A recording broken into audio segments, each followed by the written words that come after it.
So I was looking up the skilling schemes that we have for Indian youth, and there are loads of them. In fact, the government has taken out different schemes for encouraging businesses, for encouraging job creation. However, the unemployment rate is still inching higher. In May 2023, it was at 7.8%, according to data released by the Center for Monitoring the Indian Economy. Now, this means that there's not just one gap, there are multiple gaps.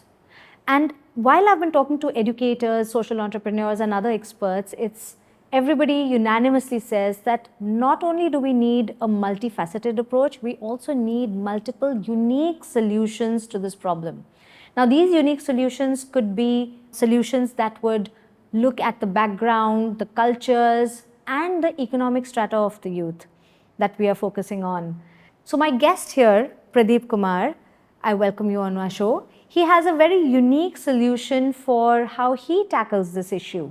And he does this by running an NGO named Learning by Locals in one of the urban slums in South Delhi. And Pradeep is in pursuit of not just upskilling, but also making his beneficiaries capable of taking their own decisions to be able to pursue their dreams and therefore be able to hold their own jobs.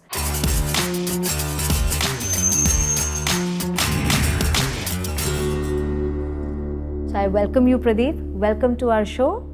सबसे पहले I want to know कि how did you start this journey and what made you start it? So my journey started when I completed my 12th grade from the government school, and I did not know how to speak in English. For me, I knew that English is an important language, and if I will not know the language, it will be very difficult for me to survive or do a job where I can have my all the dreams fulfilled. Wow. Somehow I found a non-profit from where I started learning English, but not only the English, I got so much exposure. Exposure of like going out on the trip, exposure on interacting with other people, talking about the relations, talking about the friendships, helping each other in their difficult times. So those things I learned so much from those exposure. I wanted to create a similar space from that time when I was learning. So that helped me so much to grow personally in my life and professionally in my career. So basically, this is your way of giving back to society in a way because you thought that somebody else has done this for you.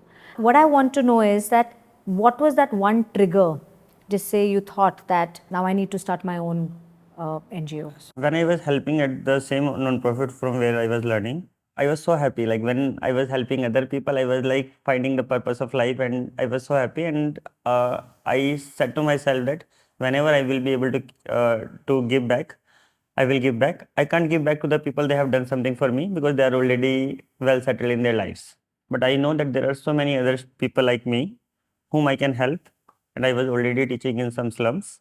And then later on, I figured out that if I will register the non-profit, I can have the big impact. So when I started, I was not sure whether I will be able to reach 250 people or 100 people. I was not sure how the volunteers will come, how the funds will come. And now currently we have more than 300 students in our center.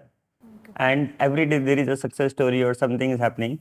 For example, yesterday, one of our students came back from the US. So he got scholarship, the same scholarship which I got. I feel so happy, I can see myself in them.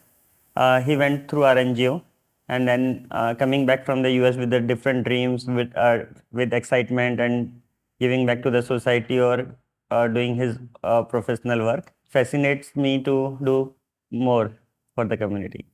So wonderful. So Pradeep, I know you started for-profit company called Delhi by Locals as well, and it's a travel company. But so what is the connection between Delhi by Locals and Learning by Locals, and what is the scholarship that you keep mentioning that some of your students have got the same one? When I was learning at Manzil, I got exposure to become a tourist guide. So once I was a tourist guide, for me it was a different world. I was outside at a 5-star hotel and I was not sure how to enter in. If somebody will ask a questions, how will I reply? From that journey to this journey is completely different. Tourism has given me so much. So when I was learning to be a guide, I was fascinated to speak with other people. When I was speaking with them, I was learning so much and different culture, different people, different perspective about life. That helped me so much, and I thought that I can be a tourist guide. So I loved both things, social work and tourism. So I was figuring out how I can make the career in any of them. So first I tried non-profit without tourism, and then I figured it out that if you don't have money, you even can't work in social sector. True. Very So then I realized I need to make sure that I have some financial covered, so I don't need to worry about my bread and butter. And then I started learning by locals.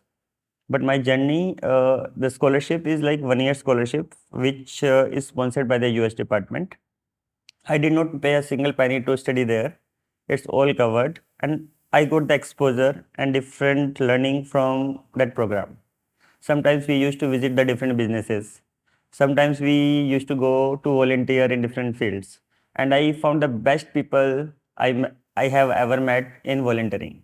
Which is true. I have volunteered in some places and they've been just wonderful, just, ready to give, Yes. and which is so Yes. amazing.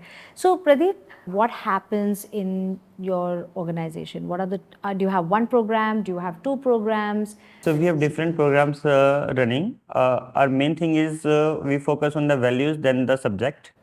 So we focus on like coming on time or building the relationship, the real relationship when you can be there for each other when they are having a difficult time. So these things, our course includes like computer class, English class. So we have two main programs. One is Emerge Fellowships and second is Shikshapreneur. In Shikshapreneur, we have English, computer and different learning together. And in Emerge Fellowships, we chose some girls in each program for 6 months. We trained them for job skills, and after 6 months, our target to get a job. So we don't provide the job, but we prepare. So, Pradeep, there's so many organizations working on skilling, and everybody is, running towards, job employment, youth employment for the youth in India. What is it that you are doing differently than everyone else?